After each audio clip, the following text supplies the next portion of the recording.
जर मी तुम्हाला सांगितलं की महाभारताच्या काळातला एक असा माणूस आहे जो गेल्या 5,000 वर्षापासून जिवंत आहे आणि तो जंगलात भटकतोय, तुमचा विश्वास बसेल का? तर नाही. आपले विज्ञानही म्हणेल हे अशक्य आहे, पण धर्मग्रंथ आणि प्रत्यक्ष अनुभव घेणारे लोक म्हणतात हे सत्य आहे. ही गोष्ट आहे गुरु द्रोणाचार्याचा मुलगा अश्वत्थाम्याची, ज्याला भगवान श्रीकृष्णाने जगातील सर्वात भयानक शाप दिला होता. त्यामुळे तो मृत्यूची भीक मागतोय, पण त्याला मृत्यू मिळत नाही. याच अश्वत्थामाने असे काय पाप केलते त्याला भगवान श्रीकृष्णाने जगातील सर्वात भयानक शाप दिला आणि तो आजही जिवंत आहे, तेच आपण बघणार आहोत. नमस्कार मंडळी, मी विठ्ठल, तुम्ही बघताय वेद.com. महाभारताचं युद्ध संपून हजारो वर्ष झाली. या युद्धाचे सगळे पुरावे काळाच्या ओघात मिटून गेले आहेत, पण असं म्हणतात की त्या भीषण युद्धाचा एक साक्षीदार आजही आपल्या जिवंत आहे. हे रहस्य समजून घेण्यासाठी आपल्याला आजच्या युगातून बाहेर पडून द्वापार युगात जावं लागेल, पण त्याआधी आपल्याला अश्वत्थामाच्या बालपणाकडे वळावं लागेल, कारण तिथूनच या विनाशाची सुरुवात झाली होती. खूप कमी लोकांना माहीत आहे की गुरु द्रोणाचार्य सुरुवातीला खूप गरीब होते. आपल्या मुलाला पाजण्यासाठी त्यांच्याकडे दूधही नव्हतं. एकदा लहानग्या अश्वत्थामाने आपल्या मित्रांना दूध पिताना पाहिलं. तो रडत आपल्या आईकडे गेला आणि दूध मागू लागला. घरात दूध नव्हतं, पण आईचं हृदय पागळलं. तिने तांदळाच्या पिठात पाणी मिसळलं आणि त्याला ते दूध म्हणून प्यायला दिलं. त्या निरागस मुलाने ते प्यायलं आणि मित्रांमध्ये जाऊन सांगू लागला, मी सुद्धा दूध प्यायलो. जेव्हा गुरु द्रोणांना हे समजलं, तेव्हा त्यांचा स्वाभिमान जागा झाला. गरिबीमुळे आपल्या मुलाची थट्टा होती ही गोष्ट त्यांना लागली. तिथूनच त्यांनी हस्तिनापूरला जाण्याचा निर्णय घेतला आणि महाभारताचं बीज रोवलं गेलं. अश्वत्थामा हा काही साधा सुद्धा योद्धा नव्हता. त्याच्या जन्माच्या वेळची एक गोष्ट मोठी मजेशीर आहे. जेव्हा त्याचा जन्म झाला तेव्हा तो घोड्यासारखा ओरडला होता, म्हणून त्याचं नाव अश्वत्थामा पडलं. त्याचा जन्म भगवान शंकरांच्या आशीर्वादाने झाला होता. त्याच्या कपाळावर जन्मापासून एक चमकणारा दिव्य मणी होता. या मण्यामुळे त्याला कधीही भूक लागत नसे, कधी तहान लागत नसे आणि कोणताही शस्त्र त्याला इजा करू शकत नव्हतं. जोपर्यंत तो मणी त्याच्याकडे होता तोपर्यंत त्याला कोणी मारू शकत नव्हतं. तो अजय होता.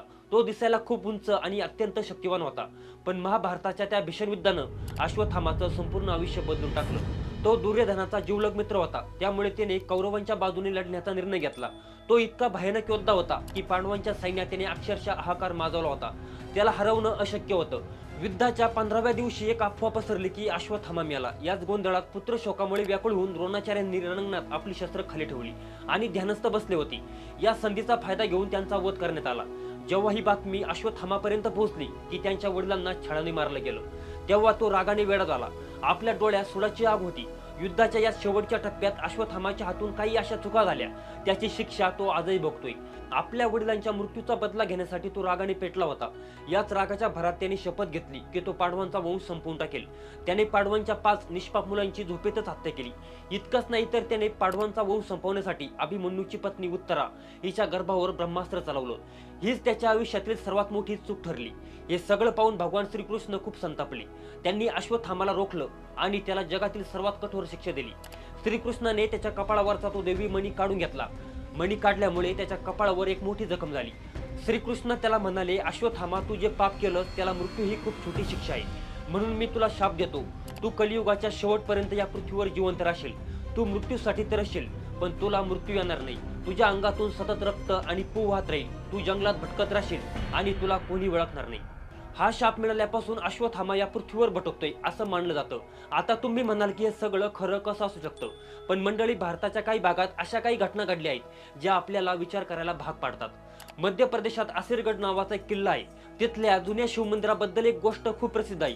लोक म्हणतात की आजही तिथे पहाटे सर्वात आधी अश्वत्थामा येतो. तो महादेवाची पूजा करतो आणि शिवलिंगावर ताजी फुलं वाहतो. मंदिर उघडण्यापूर्वीच तिथे फुलं कुठून येतात हे कोड आजही कोणाला सुटलेलं नाही. अशाच काही कथा नर्मदा नदीच्या किनाऱ्यावर सुद्धा ऐकायला मिळतात. काही वर्षापूर्वी एक गोष्ट सांगितली जाते. तिथे एका वैद्याकडे एक उंच माणूस आला होता. त्याच्या कपाळावर एक जखम होती. ती खूप जुनी वाटत होती. वैद्याने खूप औषधं लावली, पण ती जखम काही भरत नव्हती. जेव्हा वैद्याने सहज विचारलं की बाबा, ही जखम कधी झाली, तेव्हा त्या माणसाने शांतपणे उत्तर दिलं, 5,000 वर्षापूर्वी. हे ऐकून वैद्य घाबरला. जेव्हा तो औषध आणायला आत गेला आणि तो बाहेर आला, तेव्हा तो माणूस तिथे नव्हता. विज्ञानाच्या भाषेत सांगायचं तर कोणताही माणूस हजारो वर्ष जिवंत राहू शकत नाही, पण आपल्या पुराणात 8 अशा व्यक्ती सांगितल्या आहेत ज्यांना अमर मानलं जातं. त्यामध्ये अश्वत्थामा, राजा बली, महर्षी व्यास, हनुमानजी, विभीषण, कृपाचार्य, परशुराम आणि 8वे म्हणजे मार्कंडेय ऋषी. पण यातला सर्वात मोठा फरक असा की बाकीचे 7 जण आपल्या भक्तीमुळे किंवा वरदानामुळे अमर झाले आहेत, पण अश्वत्थामा हा एकमेव असा आहे जो आपल्या पापामुळे आणि शापामुळे अमर आहे. तो मृत्यूसाठी तरसतोय, पण त्याला मृत्यू मिळत नाही. आजही लोक म्हणतात की रात्रीच्या वेळी निर्जन ठिकाणी किंवा जंगलात कोणाच्या तरी चालण्याचा आवाज येतो. काही लोक म्हणतात की त्यांनी एक खूप उंच माणसाला पाहिले. कदाचित तो अश्वत्थामाच असेल. तो फक्त वाट पाहतोय जेव्हा कलियुगाचा अंत होईल आणि भगवान विष्णू कल्की अवतार धारण करतील, तेव्हाच अश्वत्थामाला या शापातून मुक्ती मिळेल. मंडळी, अश्वत्थामाची गोष्ट आपल्याला खूप मोठा धडा देते. तो म्हणजे कर्माचा धडा. तुम्ही कितीही शक्तिशाली असाल, तर तुम्ही अधर्म केलात तर त्याचं फळ तुम्हाला भोगावंच लागेल. तर तुम्हाला काय वाटतं, अश्वत्थामा आजही आपल्या आसपास कुठेतरी असेल का? आसिरगडच्या किल्ल्यातील ती रहस्यमय पूजा खरंच अश्वत्थामाच करत असेल का? तुमचं मत कमेंट्समध्ये आम्हाला नक्की कळवा. जर तुम्हाला हा व्हिडिओ आवडला असेल तर लाईक करा, शेअर करा आणि आपल्या वेद.com ला सबस्क्राईब करायला मात्र विसरू नका.